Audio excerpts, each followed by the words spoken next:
Administrative officer, DME সবাই থাকেন। তো আমরা বিভিন্ন জায়গায় ঘুরে দেখি যে এখানে যে সমস্ত সমস্যা আছে ওইগুলি সমাধানের চেষ্টা করি। সঙ্গে পিডাব্লিউডির প্রত্যেকটা ইলেকট্রিক্যাল, মেকানিক্যাল, সিভিল প্রত্যেকের লোক থাকেন। আজকেও আমরা বিভিন্ন দিক দেখলাম, ছোটোখাটো যে সমস্ত প্রবলেম আছে ওইগুলি সলভ করার জন্য বললাম ওদেরকে। তো এটা আমাদের একটা ধারাবাহিক প্রক্রিয়া চলছে, প্রতি সপ্তাহের মঙ্গলবার দিনই হয়। স্যার, গতকালকে দেখা গেল একটা হুইল চেয়ার বিষয় নিয়ে মোবাইল আটকে রাখা একটা অভিযোগ উঠেছে এবং চিকিৎসা না করে পেশেন্টটাকে নিয়ে বাড়িতে চলে গেছে। সেই বিষয়টা আপনার নজরে কতটুকু এলো?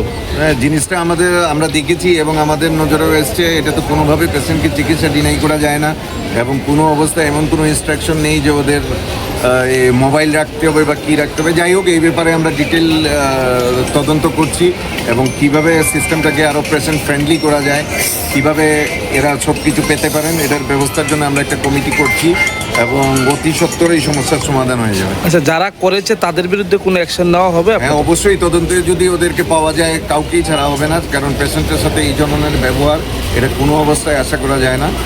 আমরা পেশেন্ট ফ্রেন্ডলি সিস্টেম তৈরির চেষ্টা করছি এবং কেউ বা কারা জানি না কী কারণে এটা হয়েছে, কিন্তু যদি হয়ে থাকে আজকে মর্নিংয়ে আমরা তদন্ত কমিটি এটা অথরিটির তরফ থেকে বানিয়ে দেওয়া হয়েছে এবং 3 দিনের মধ্যে রিপোর্ট দিতে বলা হয়েছে। রিপোর্ট আসার সঙ্গে সঙ্গে যেই এটার সাথে জড়িত প্রমাণিত হবে তার বিরুদ্ধে কঠোর ব্যবস্থা নেওয়া হবে। বিশেষ করে বেসরকারি সিকিউরিটির নাম সরাসরি অভিযোগ এনেছে, সে বিষয়ে সিকিউরিটি কোনো দেখেছি, কিছু ভিডিও আমাদের কাছে এসছে, ওইটার মধ্যে সিকিউরিটি আর এর মধ্যে একটু সমস্যা আছে। এই জন্যই আমরা একটা কমিটি করেছি। আমাদের ডিটেলসে গিয়ে দেখতে হবে কেন এই সমস্যাগুলি হচ্ছে।